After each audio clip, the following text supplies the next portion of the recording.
Hey guys, this is Guy Jacoby with another figure review, and yes, it has been a long time, so let's just get to the figure.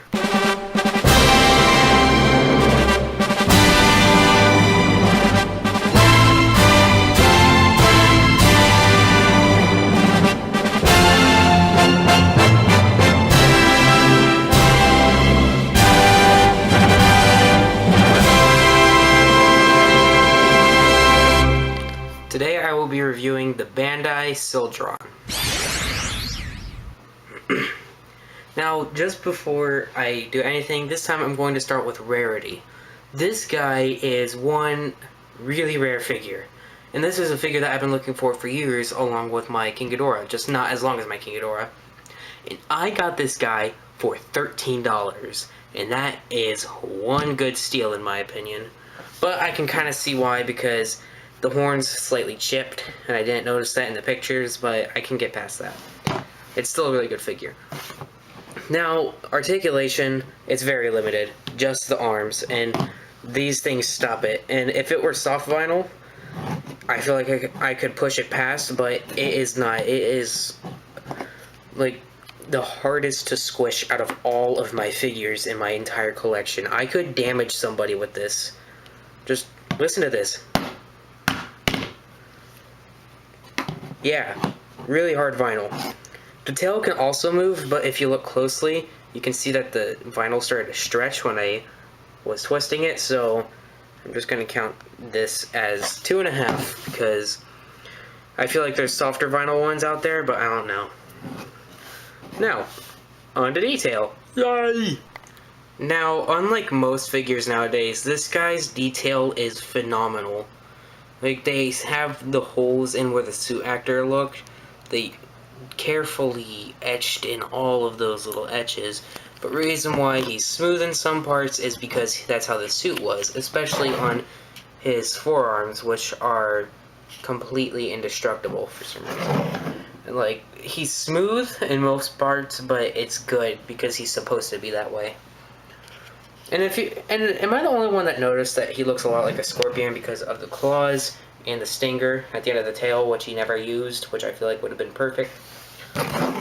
Now, for the claws, I've heard that they use tinfoil to sculpt it, like for the sculpt, and then the vinyl for the actual figure, like tinfoil as a cast, kind of. And I can believe that. It looks just like tinfoil, to be honest. Under the arms, really well detailed. The knees, the toes, which also look like tinfoil, trademarking stuff, and the thighs, which are really the only places that actually have detail. And one more thing, the green for the eyes and his foresight sensor are very nice. I love the metallic green they used for that. And the teeth are individually sculpted. Well, not the top ones, the bottom ones, they're individually sculpted. Top ones, nah. Now, sizing. First, I'll start off with his first opponent, if I had him still, but I tried to customize him, and it didn't work out too well, so I just had to toss him. So, closest thing I have is Ultraman Tuga.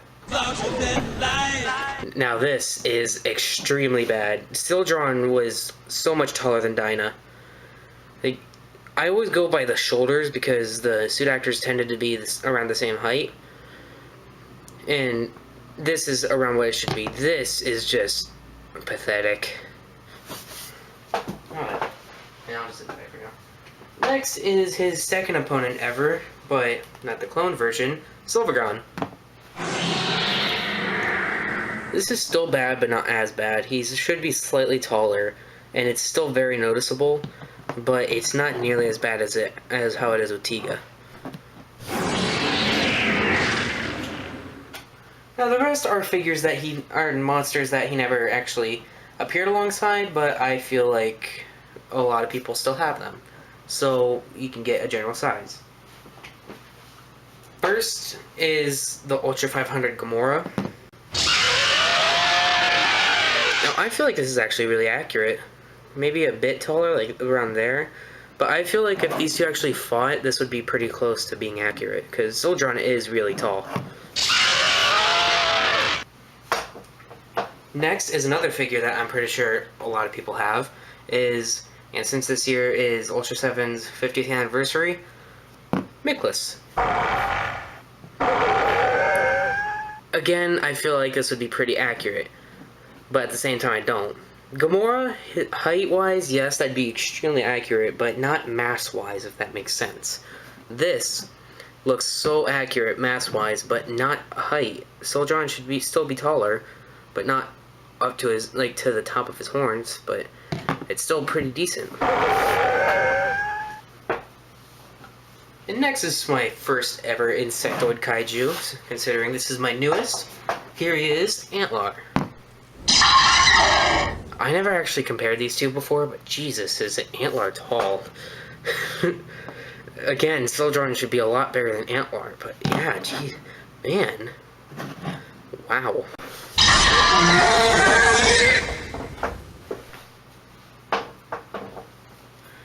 Next is my Ultraman Max Gamora. Now this is really off in my opinion. Gamora is way too big. Mass-wise, no, he's perfect, but height-wise, he's way too tall. He should be around that big. But this isn't his fault, it's Sildron's fault. He's a really small figure.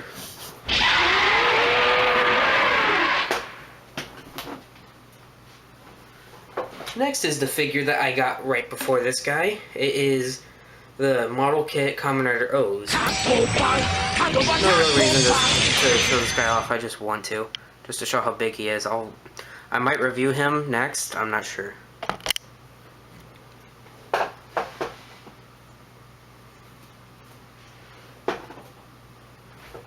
Next is, I guess this is actually my first ever Insectoid Kaiju, but, Ultra Kaiju, but, I'm not sure if it counts as an insect, but he is my first ever Ultra Kaiju figure, and here he is, Twin Tail.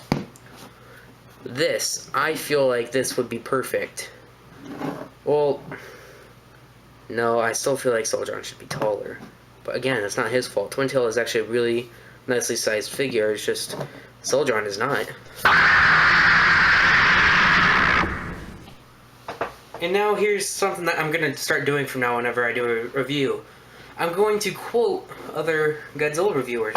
And today is BioGoji with... And the figure that everybody has. Seriously, if you do not have this figure, you probably don't even collect figures in general. Now, this is extremely off, of course, but I'm not doing this because I feel like it should be accurate. Of course it's not accurate. This guy's 300 feet tall. This guy's like 100 something feet. So he would be like about to there if they actually met. But I'm just giving a reference because everyone should have this figure, to be honest. So just to show you that this guy is, if you thought this guy was short, this guy is much shorter. Well, this guy is not shorter, but this guy is bigger, if that makes sense, mass-wise.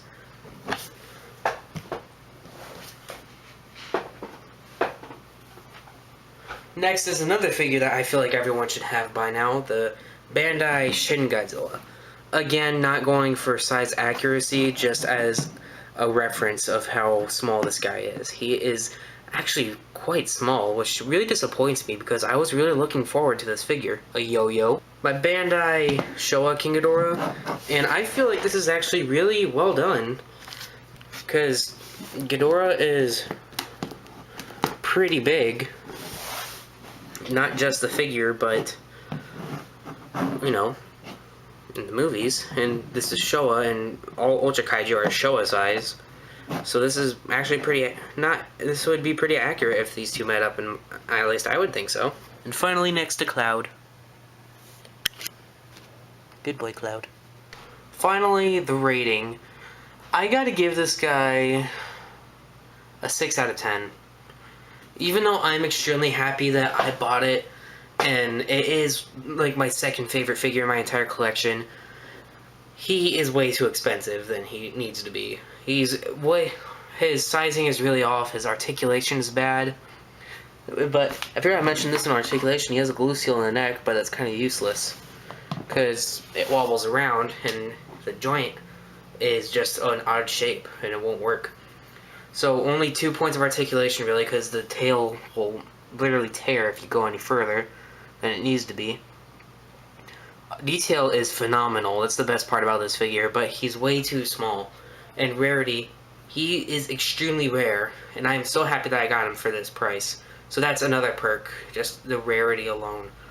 So just for the detail and rarity alone, I would recommend this guy if you are a hardcore fan of Sildron like I am, and Ultraman Dyna like I am. But if you would be willing to take it or leave it, I would say leave it, to be honest. Unless you're able to get it for a price like I did, especially for a price like I did.